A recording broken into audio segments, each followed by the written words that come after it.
After catching our 7 a.m. ferry from Athens and floating around the ocean for 4 to 5 hours, we made it to Ios, notorious for being the party island of Greece, but also a place I heard so much about from our friend's past trip there. It was also my first Greek island, and when the barricade of the ferry drew down, I was in awe. The photos and videos do not do it justice. Our mornings were usually late starts and espresso freddos, then heading down to the beach for some sun. We would then fit in a siesta, followed by prees to get ready to head down to either Far Out Beach Club or the famous corridor of clubs and bars in the main Ios town.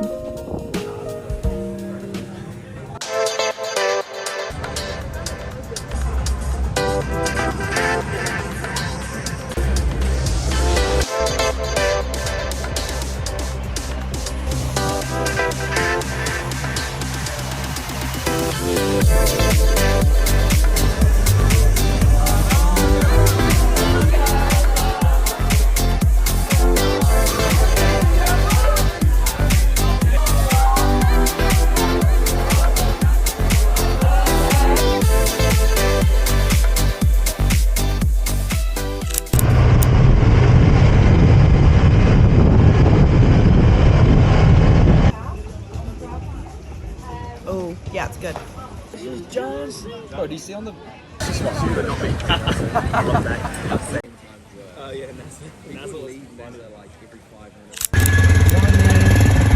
Paros was a few hours away from Ios, and we were ready for some R&R from back-to-back nights out.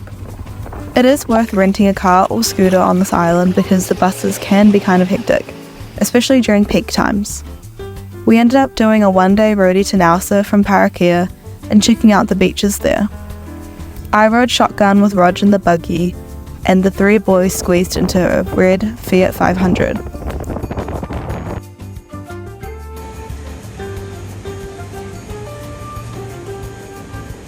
The Greeks have ruined beaches for me. The water is clearer and warm, there's always a bunch to choose from whether you like sand or stones. Definitely one of the peaks of my trip.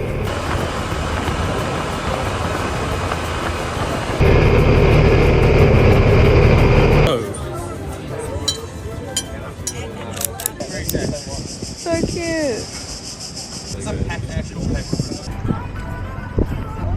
The next day, our group took a boat trip from the port of Aliki, which is on the south of Paros.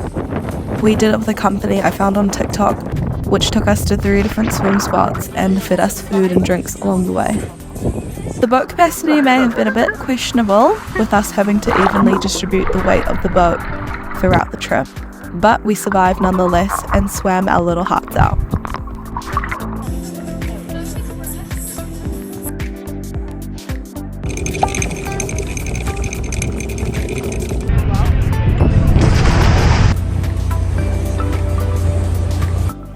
Each night we went to a different restaurant on the waterfront of Parakia and watched the sun sink into the water.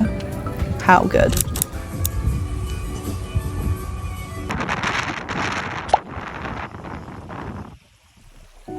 On our last day in Paros, we decided to go to Antiparos.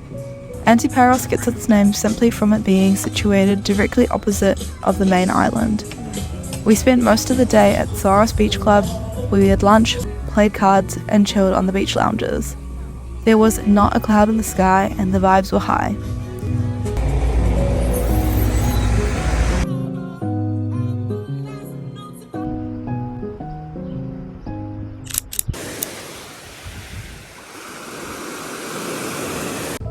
Oof, milos, you lose points of being a tough ferry ride to have to endure, but you definitely made up for it while we were here.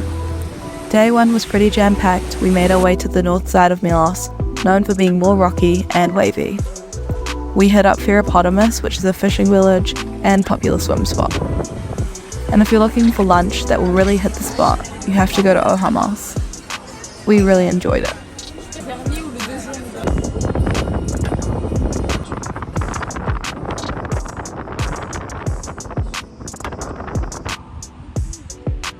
There is nothing more magical than making it for sunset at Sarakaniko Beach.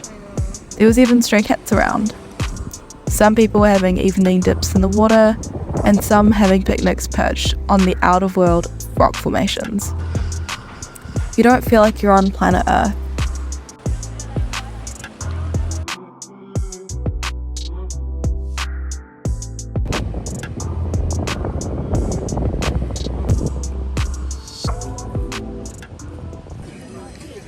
She would. The next morning we woke up early to get to Mandrakia for a swim and have lunch at Medusa. Caution, but there was so much plastic and paint chips in this fishing village. I did hear every morning the fishermen try to clean it out, but more just washes up. So I guess my advice would be, if you're going to these touristy spots or these popular spots, take a few pieces of rubbish with you just to help them out a little bit. In the evenings we went to Octo for dinner in the Plaka and luckily got a front row seat of the sunset. We especially tucked into the raw fish dishes, which were fresh and gorgeous, especially after all of the gyros that we had been having.